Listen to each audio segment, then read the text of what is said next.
नमस्कार, सी न्यूज भारत पर आपका स्वागत है। मैं हूं अखिलेश पांडे। खबर प्रयागराज से है, जहां कोरांव विधानसभा के रतिवरा मोड़ में रविवार को विशाल महासम्मेलन संपन्न हुआ, जिसमें हजारों की संख्या में दलित, अल्पसंख्यक, पिछड़े, आदिवासी समेत तमाम लोग मौजूद रहे। कार्यक्रम में बतौर मुख्य अतिथि बाबू सिंह कुशवाहा ने कहा कि हम सब वोट देकर दूसरे को राजा बनाते चले आ रहे हैं और हम सब कमजोर हैं।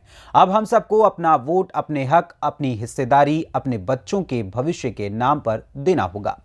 हम सब लोभ और लालच को छोड़ते हुए अपनी पार्टी जन अधिकार पार्टी को मजबूत बनाएं। आपको बता दें कि कार्यक्रम की अध्यक्षता पारसनाथ पूर्व प्रधान ने की। प्रदेश अध्यक्ष चंद्र सेनपाल ने गुलदस्ता भेंट कर कहा कि हम सब काफी समय से दबे कुचले हैं, अब हम सबको एक होकर एक जगह वोट करना होगा। महासम्मेलन के आयोजक प्रदेश महासचिव बबलू कुशवाहा ने बताया कि यह कार्यक्रम प्रयागराज में समाज से दबे कुचले कमजोर लोगों को एक मंच पर एकजुट होने का संदेश देता है। कार्यक्रम का संचालन करते हुए राष्ट्रीय महासचिव लखनराज पासी ने बताया कि बाबू सिंह कुशवाहा गरीबों के मसीहा बनकर सामने आए हैं। राष्ट्रीय प्रवक्ता ज्ञान प्रकाश मौर्य एवं राष्ट्रीय महासचिव अजीत प्रताप सिंह, पंकज मनु विश्वकर्मा, युवा प्रकोष्ठ प्रदेश अध्यक्ष एवं किरण कुशवाहा प्रदेश महासचिव ने भी कार्यक्रम को संबोधित किया। इस कार्यक्रम में अनिल कुमार कुशवाहा, युवा नेता अवनीश कुशवाहा, बाबूलाल आदिवासी समेत हजारों की संख्या में महिलाएं व पुरुष मौजूद रहे। सर, जो है संपूर्ण भागीदारी की जो बात कर रहे हो तो इंडिया अलायंस भी कर रहा है, फिर आप लोगों को जो है जमीन पर आने की आवश्यकता क्यों पड़ी?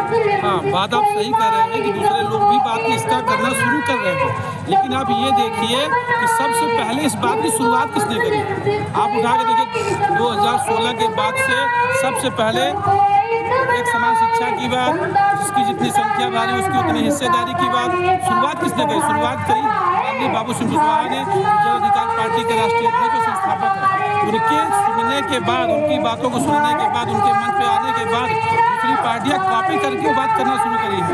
और मूलतः जो विचार है ये जन अधिकार पार्टी का विचार है और जन अधिकार पार्टी उसी एजेंडे के साथ में लड़ रही है चुनाव, अपने हर जगह प्रचार कर रही है और उसका ये कारोबार दिन प्रतिदिन बढ़ रहा है। आपका परिचय? मैं अशोक कुमार, एडवोकेट अशोक कुमार, जिला महासचिव प्रयागराज। इसके बारे में भागीदारी का एक ही मकसद है।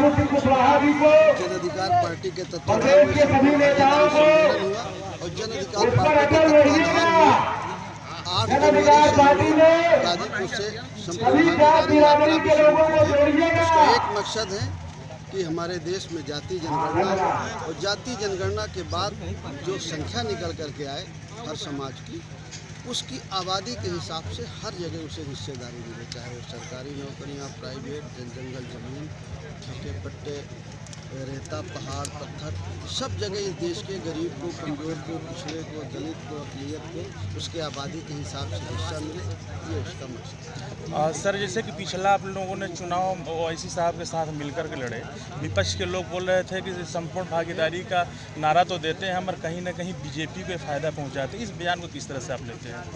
कहीं लोगों को तो कहना ही होगा, ये कोई और थोड़ी कहता है, ये हमारे अपने लोग कहते हैं।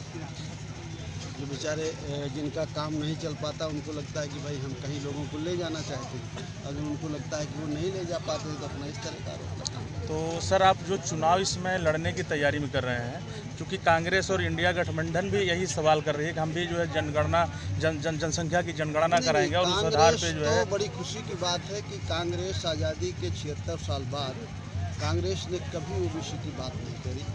कांग्रेस का रिकॉर्डेड है मंडल रिपोर्ट का विरोध किया, पार्लियामेंट में भाषण दिया उसके, लेकिन इधर 1 साल से 1.5 साल से कांग्रेस बोल रही है, लेकिन आपके मध्य प्रदेश में बगल में चुनाव हुआ है, उससे ज़्यादा तो दूसरी पार्टियों ने टिकट दिया ओबीसी को, कांग्रेस ने दिया नहीं और कांग्रेस के पास कोई नेता भी नहीं था वहाँ। कांग्रेस कह जरूर है, कर नहीं, समाजवादी पार्टी भी बोलती थी, लेकिन समाजवादी पार्टी की जब सरकार थी तब हम कह रहे थे कि आप अपने यहाँ दे दो हिस्सेदारी, और भी भाई पाल का लड़का भी सिपाही बन जाए, मौर्य का लड़का भी बन जाए, केवट का भी बन जाए, बिंद का भी बन जाए, और बन जाए तब उन्होंने नहीं सुना है किसी की बात। अब कहते हैं कि जिसकी जितनी संख्या भारी, बोल हम ही रहे हैं और करेंगे भी हम। तो क्या अकेले चुनाव में जाएंगे या किसी के साथ गठबंधन करेंगे? अभी तो अकेले तैयारी कर रहे हैं, बाकी आगे सारी महासम्मेलन आप लोग इतने दिन से पार्टी बनाए कहाँ तक आपकी पहुंची है अभी तक? हम लोग पूर्ण रूप से सफलता की ओर लगातार बढ़ रहे हैं। लगातार हमारा प्रयास रहा है कि हम जनता तक अपना संदेश दे पाए। कई कार्यक्रमों के माध्यम से हम लोग जनता के बीच जुड़ने की कोशिश कर रहे हैं, अपने आप को प्रूव करने की कोशिश कर रहे हैं कि हम लड़ाई में हैं। अन्य पार्टियों की अपेक्षा हम मुद्दों पे लड़ाई लड़ना चाह रहे हैं। गरीब के, कमज़ोर के, वंचितों के हक की लड़ाई के लिए, हिस्सेदारी के लिए लगातार हम तत्पर हैं और लगातार हमारी पार्टी जन सैलाब के साथ आगे बढ़ रही है। जनता का जनादेश भी अच्छा मिल रहा है, थोड़ा ही सही लेकिन लगातार हमसे आशा बनाई हुई है। पब्लिक में विश्वास बढ़ रहा है कि जन अधिकार पार्टी भविष्य में एक नया स्वरूप लेके आएगी, राजनीति के एक नया मुकाम तय करेगी। इस विश्वास के साथ हम लोग अपने इलाहाबाद प्रयागराज मंडल की तरफ से, जिला इलाहाबाद की तरफ से, आज विधानसभा में खड़े हैं कोरांव की धरती पे, उसकी तरफ से हम सभी भी यहाँ आए हुए कार्यक्रम में शुभकामना देते हैं कि भागीदारी संकल्प जो ये अपना भागीदारी संपूर्ण भागीदारी सम्मेलन है बढ़िया सफल हुआ और लगातार इस तरह से कार्यक्रम हम लोग करके अपने मुकाम तक पहुँचने का प्रयास करें। आपका परिचय?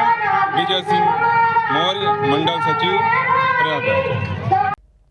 प्रयागराज से सीनियर संवाददाता रणधीर सिंह की रिपोर्ट।